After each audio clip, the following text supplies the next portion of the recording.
For this activity, we're going to use sticks and yarn to make some awesome projects. So the first thing that you're going to do is gather up some sticks and choose a couple colors of yarn that you might want to use, and then grab some scissors.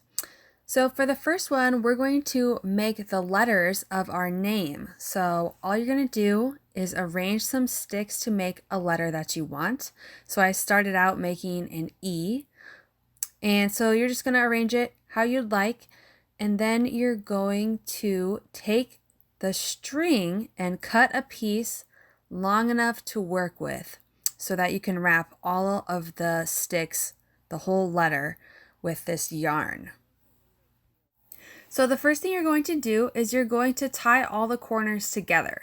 So you're just going to start at one corner and tie a knot around the two sticks, and then you're going to wrap it around both ways, so going diagonally around, so that you can hold the sticks together so that they're not falling all over the place while you wrap your letter. Then you can just cut that string, tie it again, and then move on to the next corner. And after you have all of the corners tied together, you can start wrapping your letter. So you're just going to start at an end of one of the branches, and you're going to tie a knot around it, and then you can either just wrap it around the regular way, or you can do what you would do with a friendship bracelet, where you make kind of a 4 across the sticks and then loop the string back under and through the 4 and pull that tight. And you can just keep going that way, or just wrap it around and keep tying knots. So either way will work just fine. And you're just going to keep going until you get to a corner, and then you're going to kind of do one of those diagonal wraps again so that you can start going on the next straight stick. And you're just going to keep this going until the whole thing is covered. And you want to make sure that you're using really sturdy branches or sticks for this, because mine kind of broke in the middle, so I turned mine into an L, which is fine because I needed an L anyway. But just make sure you're choosing strong branches to use so that they don't break, because then you'd have to start over.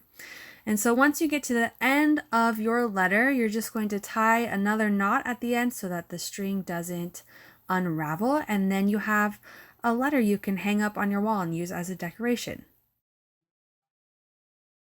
For the next one, we're going to make kind of a web. So all you need are a few sticks and some string once again. So cut a piece long enough that you can weave through all of your sticks. And these ones will want to be a little bit longer so that you can make a bigger kind of spider web shape or spiral, or you can just make a miniature one as well. And so all you're going to do is start in the middle, and like before, you're going to tie a string through the middle and tie a knot in it, and then wrap it around diagonally through all of the spaces until it feels really sturdy. Then you're just going to use the same technique with the 4 and just wrap around each stick and get further away from the center each time. You want to leave some spaces in between each of the strings to create this web kind of shape. And when you get it how you want it, you're just going to tie a knot on the last string, and then you have a cool web, or you could use it to clip pictures onto it, or notes, or just to decorate, or whatever you want to use it for.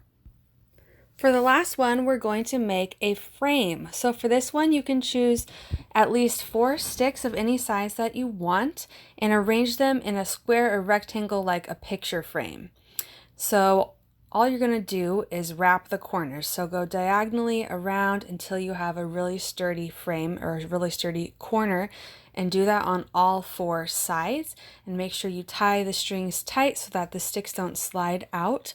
And then you have a frame that you can use for decorating. You could put pictures in it, or you could do a cool activity. You can take your frame outside and look at different pieces of nature through it, or take pictures and then use it for a journal or for decorating. And if you take any really awesome pictures using your picture frame, you can also post them to our Facebook page and share some of your artwork.